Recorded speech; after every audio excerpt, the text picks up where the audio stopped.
Canada, the second largest country on Earth, famous for its epic wilderness.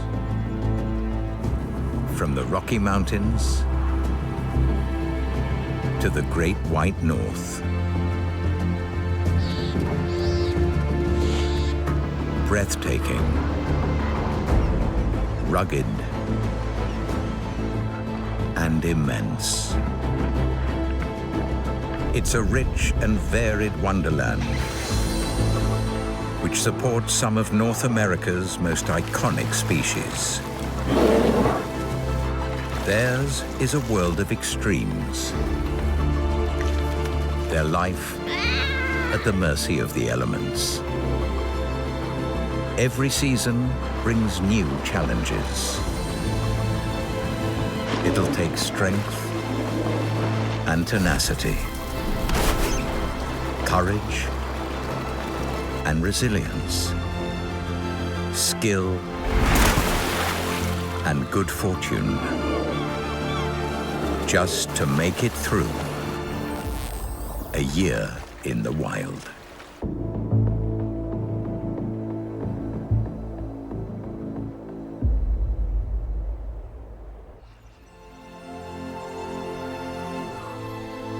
Summer finally arrives in the wilds of Canada, bringing longer days and warmer temperatures. Babies born in the spring emerge into a world transformed.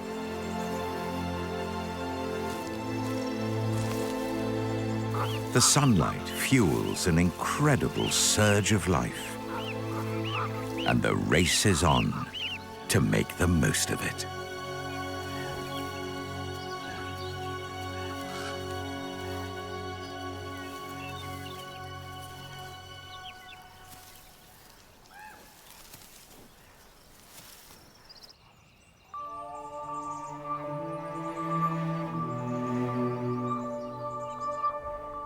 The Rocky Mountains run through southwest Canada like a rugged spine.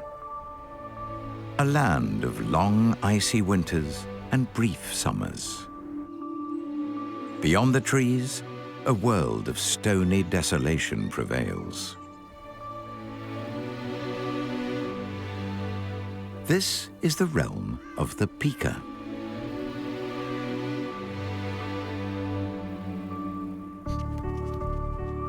This tiny relative of the rabbit lives among the jumble of rocks, his refuge from the cold of winter and the heat of summer.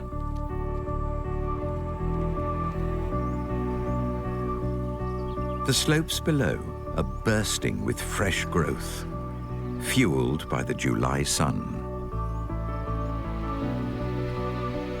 Rich pickings for this busy male. He must harvest as much as he can before the snow returns.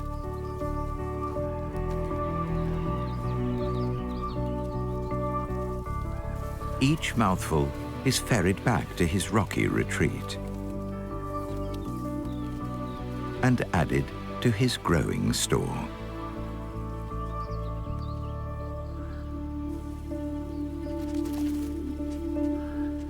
Here, in the shelter of the boulders, the sweet grass dries to make hay.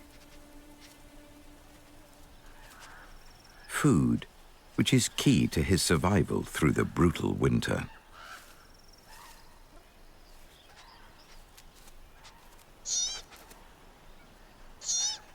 A territorial call nearby puts him on the defensive. There's an intruder on his patch. Born just 30 days ago, this pale pika pup must grow up fast. Over the next 2 months, she needs to claim a territory and build a haystack of her own, or she won't survive winter.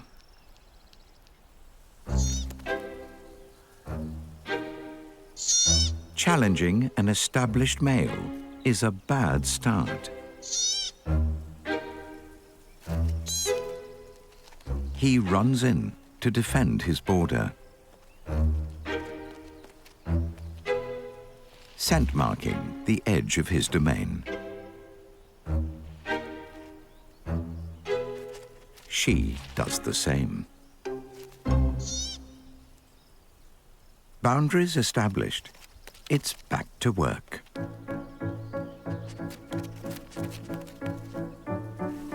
Making hay while the sun shines. The pale pup makes a good start.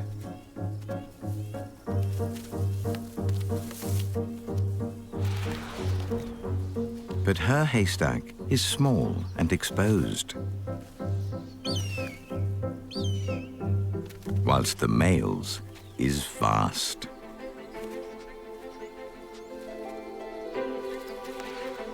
And while she seems to lack a sense of urgency, he keeps going.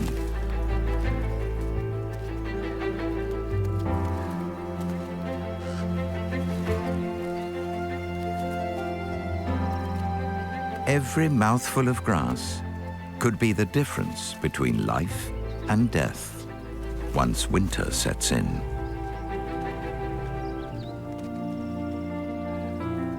A snack break helps to keep the energy levels up. But it also means that his haystack is left unattended.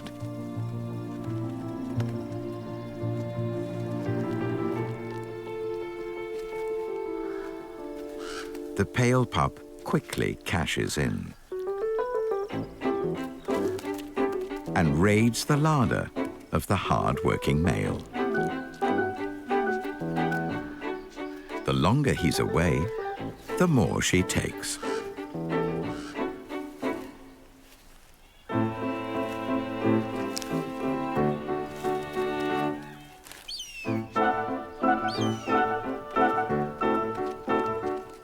By the time he heads home with the next load, she's long gone, and he is none the wiser.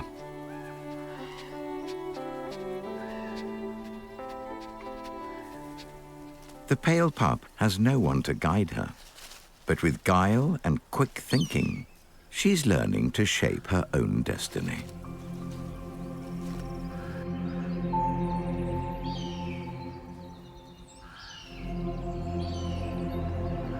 For other mountain residents, summer is when vital knowledge is handed down.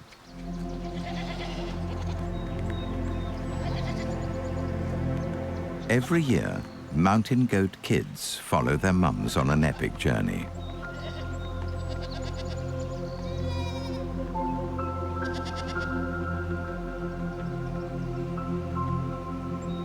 Their final destination lies at the base of a 500-foot cliff. Hidden amongst the rocks is a secret spring,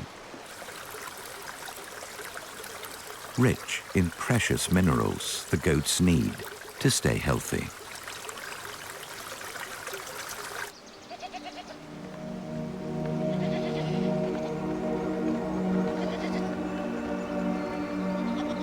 The sure-footed nannies lead the way.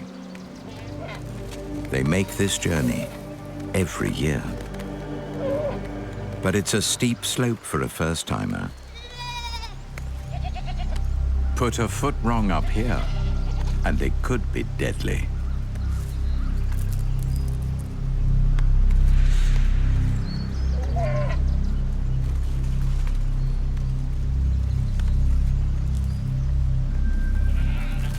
Kids follow the adults as best they can.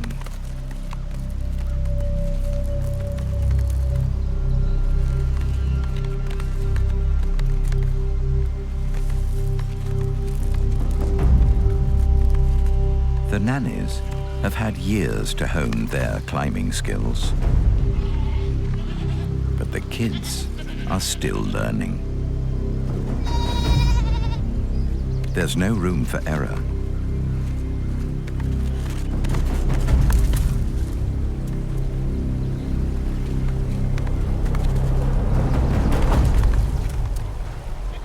They've all made it down safely.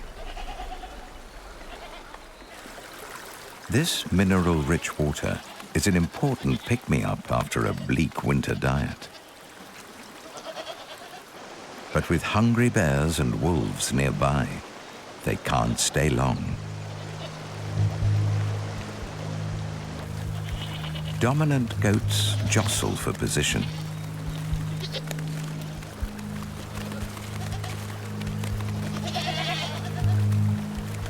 Whilst nervous kids wait for a space to become free.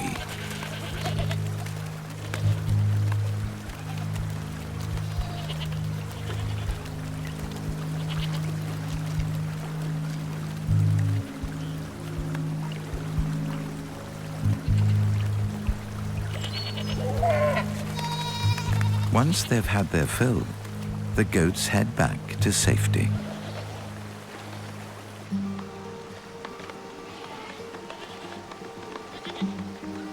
Mothers stay below their kids to break a fall.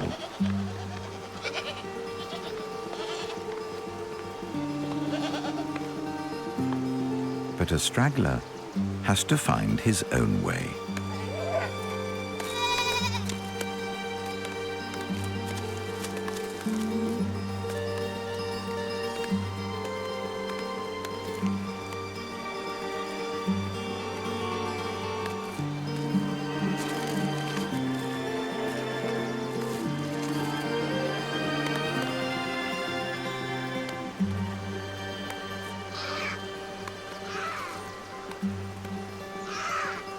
Panic sets in.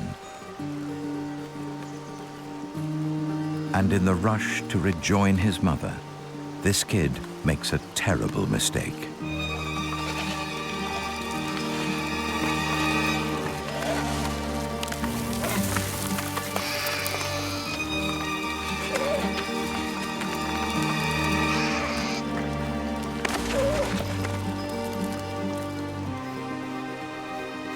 Even experienced goats sometimes fall to their deaths.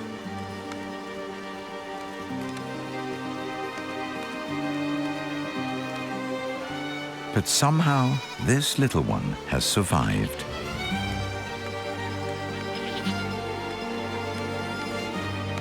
Battered and bruised, he immediately tries again.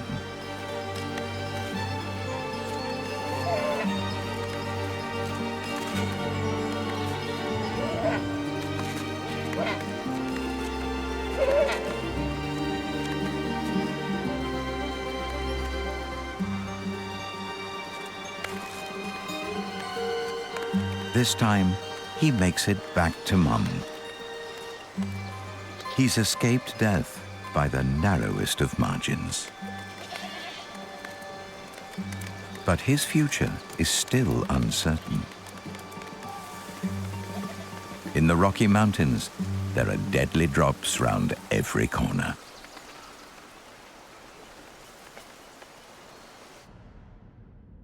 "1,700 miles east of the goats lies a vast wooded wilderness known as Algonquin Provincial Park.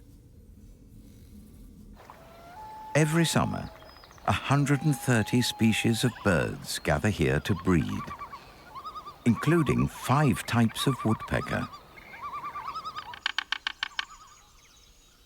High in a birch, a yellow-bellied sapsucker lives up to her name. She hammers holes in the trunk and laps up the sap with her bristly tongue.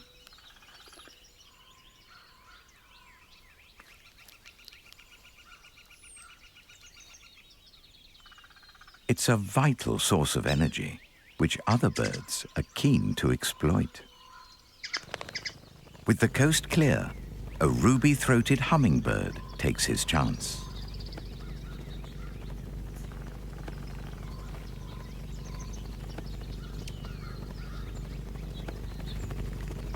Sap is a good substitute for flower nectar and will help fuel his migration back to Central America in a few weeks' time. It's not just other birds that plunder the wells. a young squirrel arrives for his sugar fix.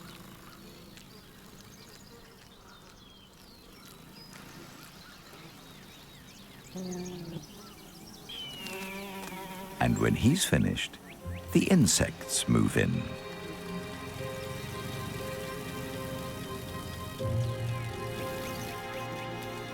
A mourning cloak butterfly sees off intruders with a flap of her wings.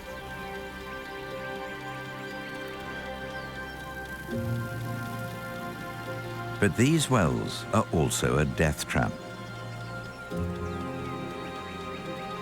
Some insects get stuck in the sugary goo, and the sapsucker returns to reap the harvest.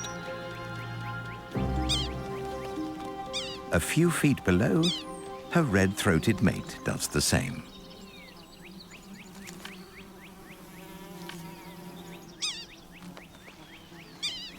Full of protein and energy, every beakful is the perfect meal for their growing chicks.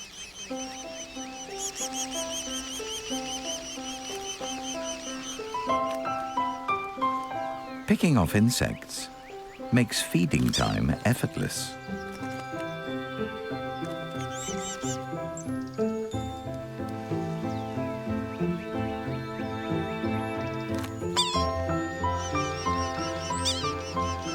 After a month on this rich diet, the chicks will be ready to fledge.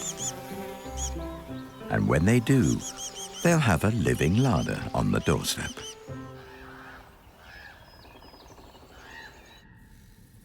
Whilst summer brings abundance to forest dwellers in the south, it means starvation for polar bears in the north.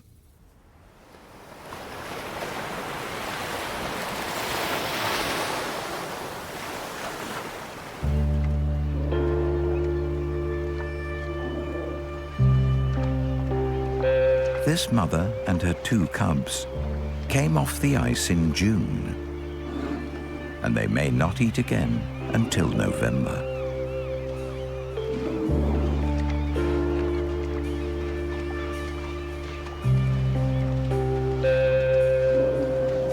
They slowly make their way north to where the ice will form first, giving them access to seals again.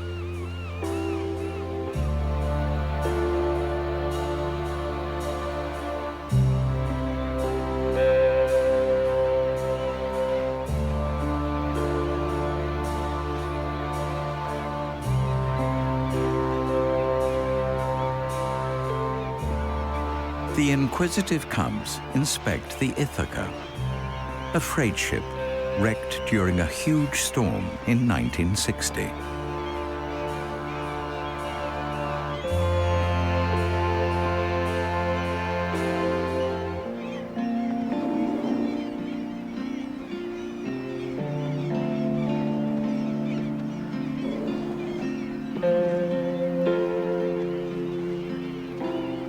Some think they enter a kind of walking hibernation. During this time, they reduce their metabolism, cutting down energy demands, whilst food is in such short supply.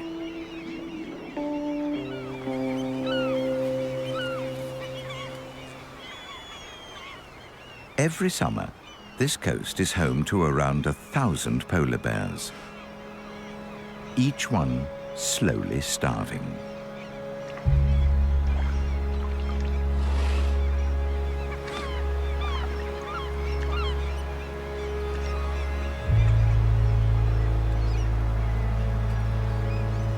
Their weight can drop by 20 pounds per week.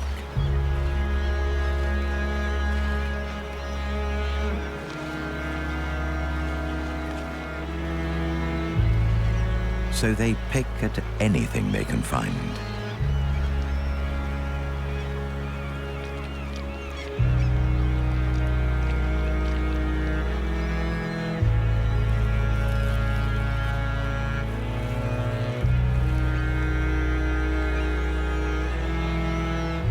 With temperatures nudging 20 degrees Celsius, they run the risk of overheating.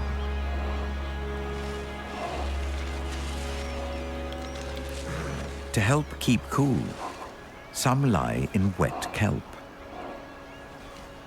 then pump blood to an area around their shoulder blades where the heat can radiate away. Others choose to cool off by lying in shallow coastal waters.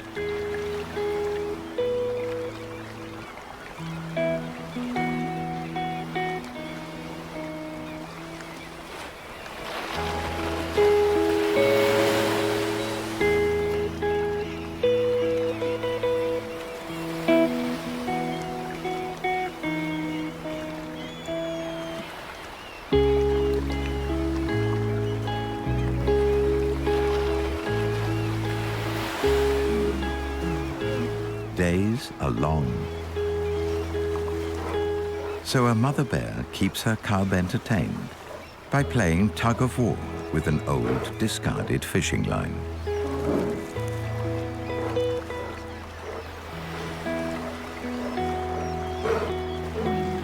But this only serves to attract the attention of a desperate, hungry male. Perhaps thinking they've found food, he approaches, head down.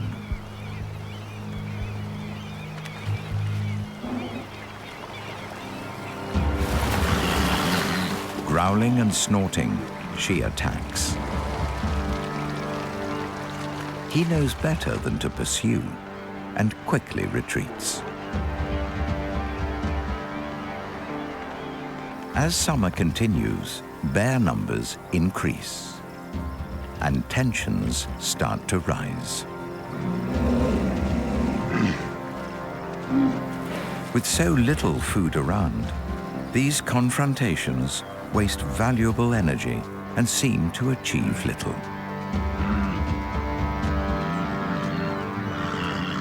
Females with cubs must choose their battles wisely. Where male bears are concerned, it's often safer to just walk away.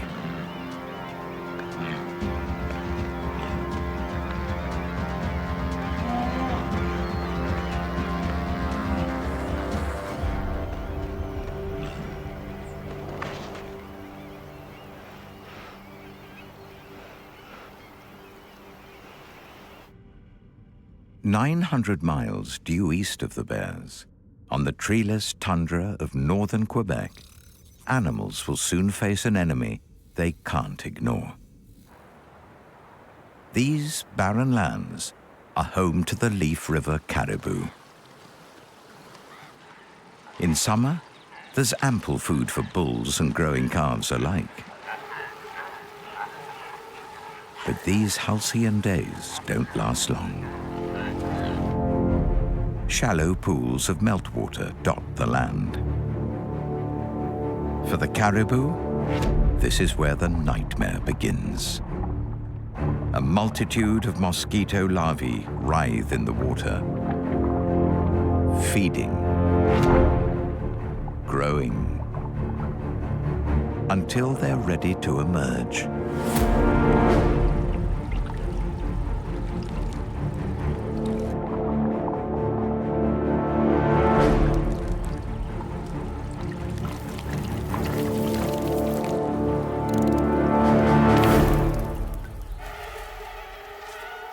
Canadian mosquito swarms are the stuff of legend.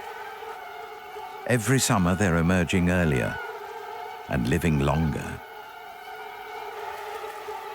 This year is no exception. The tundra is now abuzz with clouds of these blood-sucking insects. Caribou are the biggest warm-blooded animals here. So when mosquitoes find them, they are relentless. The only way to escape these bloodsuckers is to run.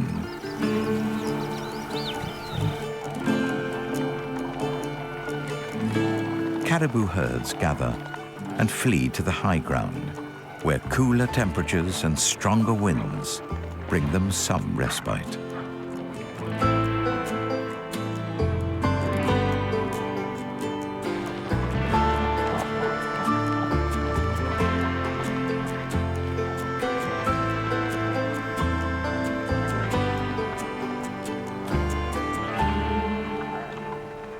But up here, the land is barren.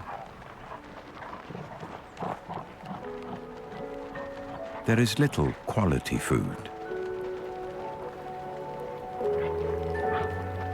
And soon, hunger forces them back down again.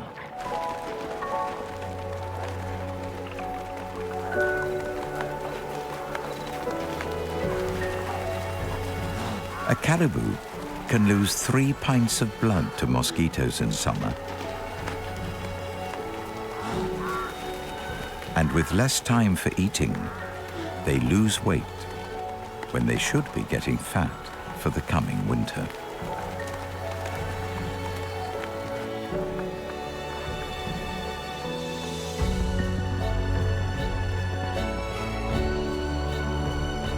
They keep moving, trying to evade the swarms.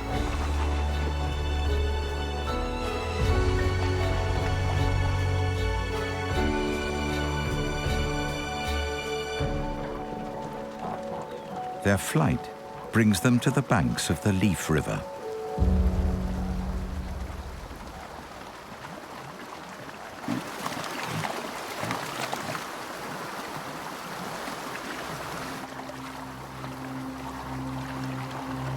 At 200 miles long, this is one of northern Quebec's most formidable rivers.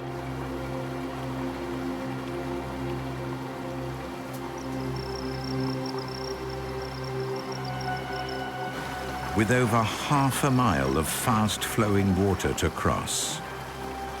It's a challenging swim for the adults and a potentially deadly one for the weaker calves.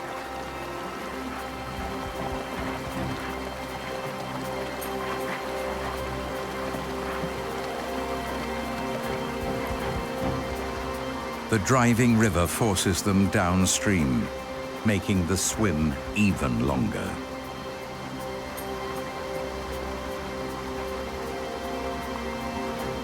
At the back of the herd, a young mother enters with her calf. This is the largest river that he has ever encountered.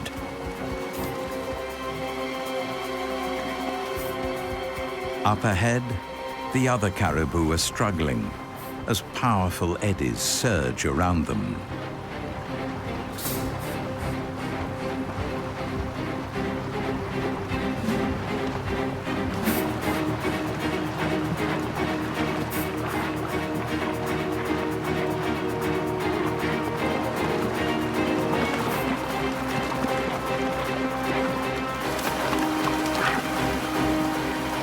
But eventually, they're through.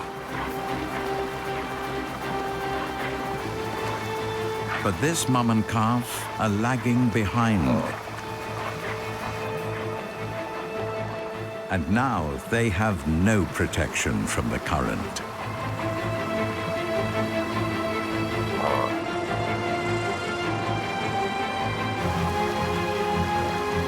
The calf must stay in his mother's slipstream, or he risks being swept away. She gives one final push.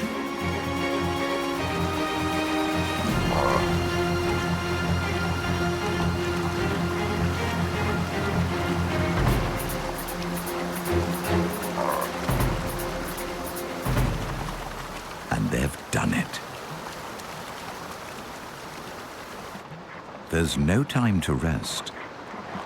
Until cold weather arrives to kill off the mosquitoes, their journey must continue.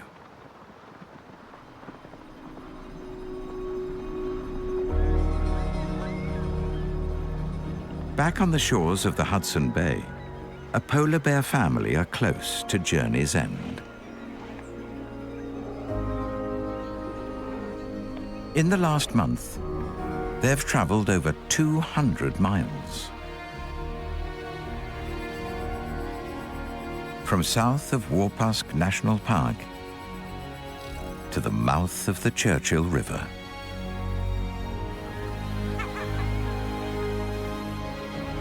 They've nothing to eat but grass and sedge. Meager pickings for the world's largest land predator.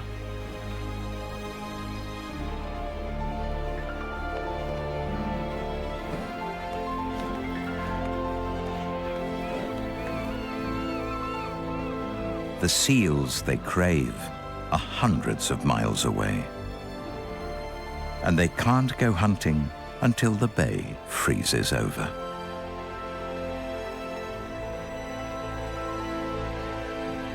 Summer will be tough for this family.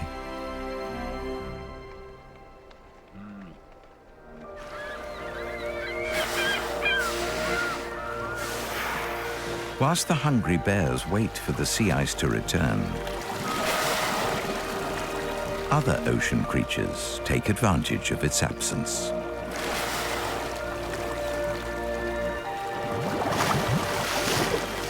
Every year, around 3,000 beluga whales gather in Hudson Bay to feed and give birth.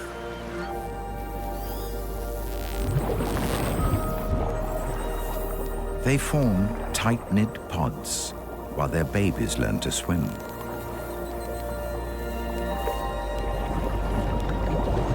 When tired youngsters need to take a breath, their mothers help them to the surface.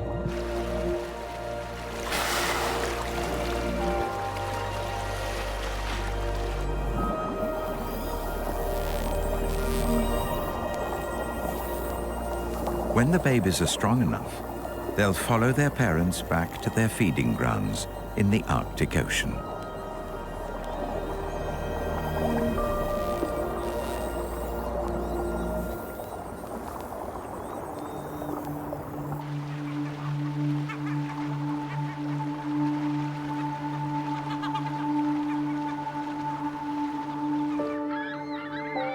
A casualty of the beluga migration washes up on shore, attracting the attention of a hungry male bear.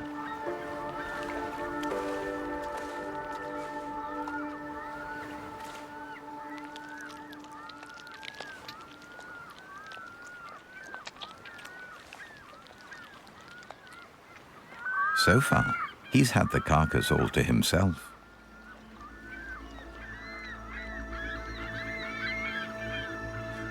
But polar bears can smell food from many miles away.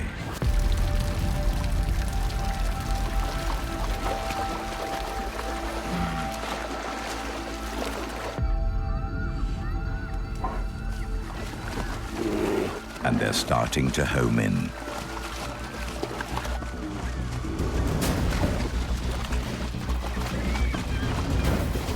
A young bear rushes the carcass.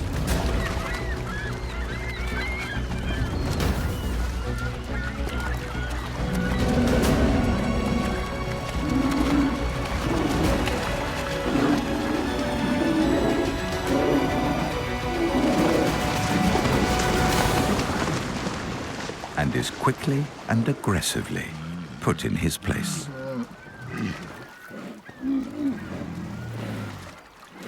There's enough to share, but it's an uneasy truce. Tempers could flare up again at any moment.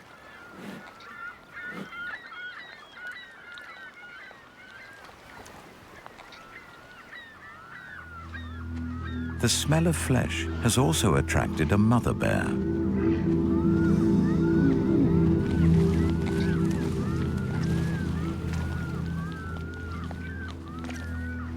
She's running a risk, bringing cubs into such a volatile situation.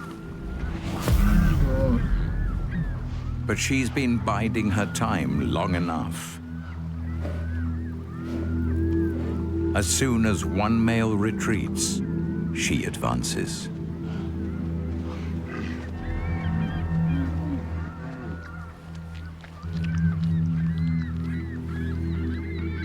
Male bears have killed and eaten yearling bears on this beach before.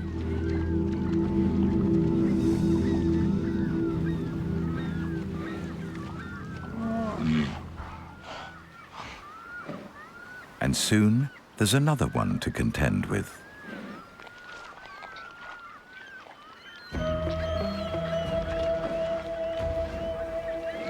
This female is tough, and her cubs are cut from the same cloth.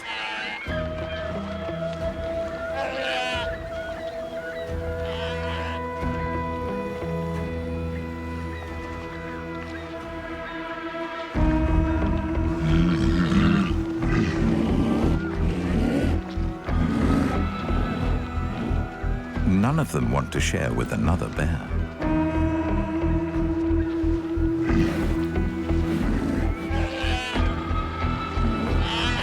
Her cubs goad her on.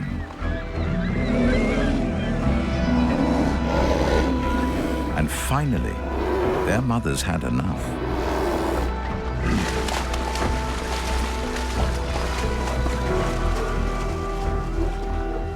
She sends the interloper packing.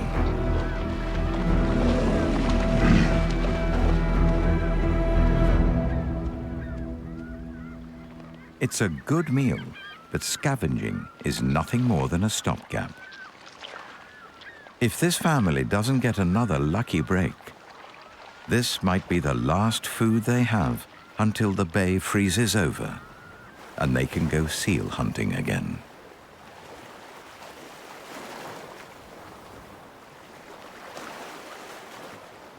Over 800 miles southwest of the Bears, and close to the border with America, lies a wind-blown wilderness known as Grasslands National Park. This is the northern tip of the Great Plains that once stretched southward from Canada all the way to Mexico. Frequent fires and long periods of drought have kept the plains virtually tree-free. But grass thrives, sustaining Canada's biggest land animal.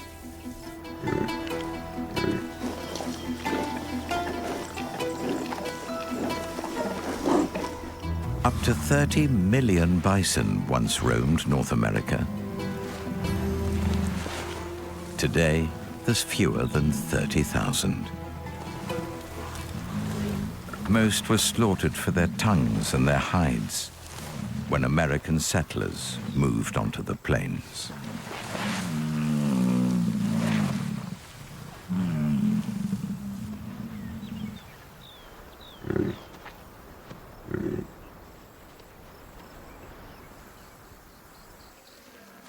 Standing 6 feet at the shoulder and weighing over a ton, each bull needs up to 30 pounds of grass daily. But they don't have it all to themselves. They share it with prairie dogs, one of Canada's smallest grazers.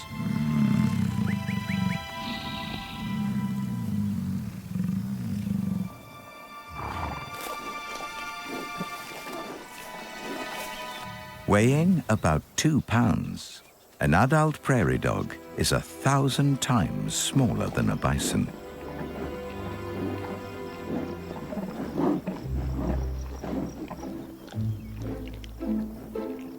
But what they lack in size, they make up for in numbers. There are over 25 families living in burrows on this 5-acre patch of grassland alone, including this female and her 3 two-month-old pups. Kissing keeps the family bonded.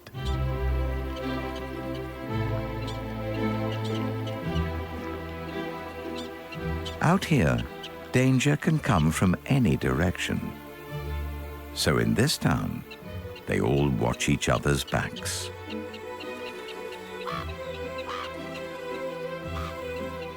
Sentries scan the plains, ready to warn their neighbors whenever danger's spotted.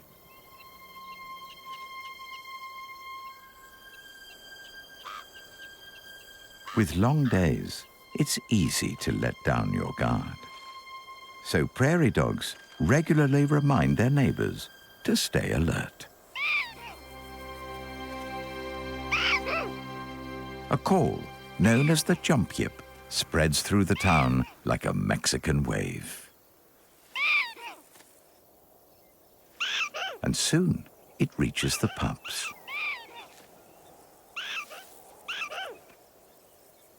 A neighborhood watch is one of the benefits of living in a community. But there's also a downside. With so many animals in one place, it can draw predators in.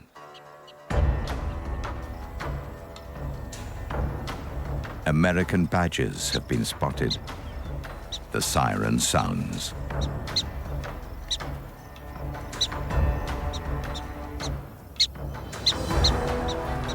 And everyone dashes back to their burrows.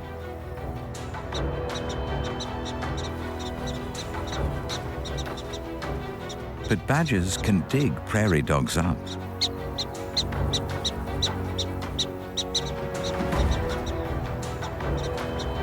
All the pups can do is sit tight and hope they don't make it this far. The badgers split up to cover more ground. With poor eyesight, they head upwind to sniff out a suitable target. Neighbors are powerless to help.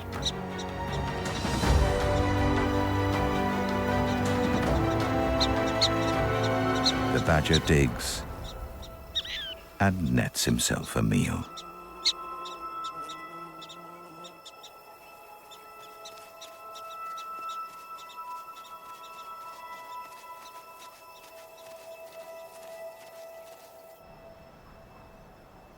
Once the badgers have fed and moved a safe distance away, a prairie dog sounds the all clear.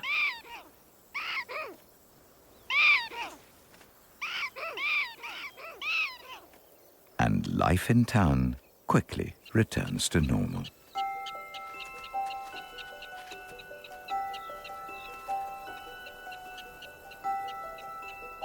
A good stretch relieves stress.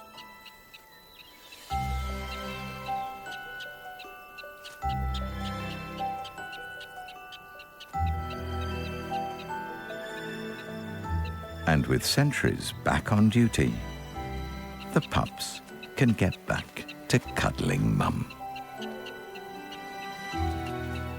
Danger is nothing new to this family. They'll face it every day of their lives. But the numbers still play in their favor. With over 20,000 prairie dogs spread over 350 square miles, most pups will survive their first year in the wild.